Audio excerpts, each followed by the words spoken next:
Et salut tout le monde, c'est Armire et aujourd'hui on se retrouve pour Métécon épisode 9. Et pour commencer cet épisode, je vous souhaite la bienvenue dans le mois de février 2014. Même s'il ressemble au mois d'octobre.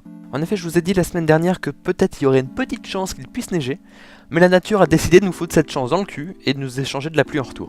Pour ma part, je crois que je vais arrêter de dire hiver 2014.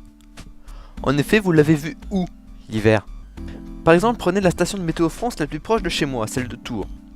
On peut constater qu'il n'y a pas eu de gelée du mois. Et que c'est jamais arrivé auparavant. Jamais. Et chez moi, la température moyenne de ce mois de janvier 2014, c'est 7,4. 7,4.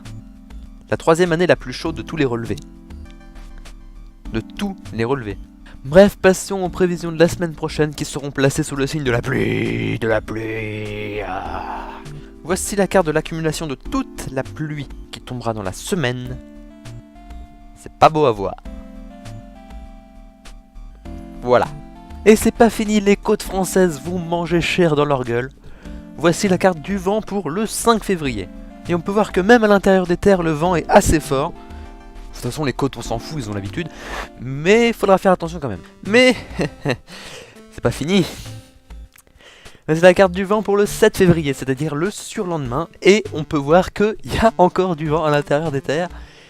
Et qu'il est assez fort. Et qu'on va se manger de ces putains de rafales, je ne vous raconte pas. Et c'est pas fini, voici la carte du vent pour le 8 février, c'est-à-dire le lendemain. On prend les mêmes et on recommence. Il va vanter, il va vanter. Et est-ce que ça vaut la peine, franchement, que je vous montre la carte du 9 février et que je fasse des commentaires et que je répète pour la troisième fois la même chose? Non. Je la montre quand même. Tirez-en des conclusions, bande de bâtards.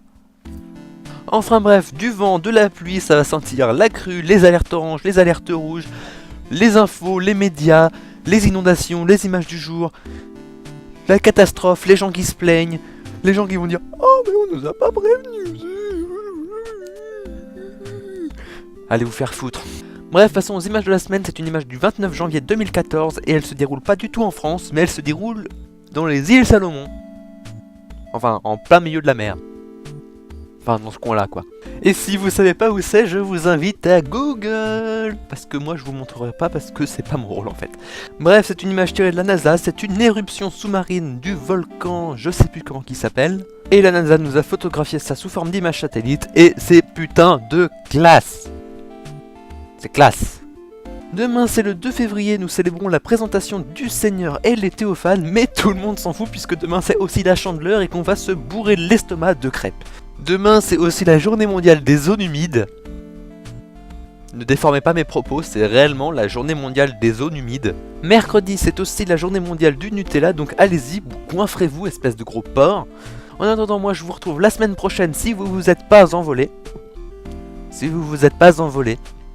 La liaison est très très subtile, je crois que je vais la garder au montage. Faites des crêpes et arrêtez de perdre 3 minutes de votre vie. C'est pas possible ça fait 9 fois quand même. 9 fois. Ciao bye.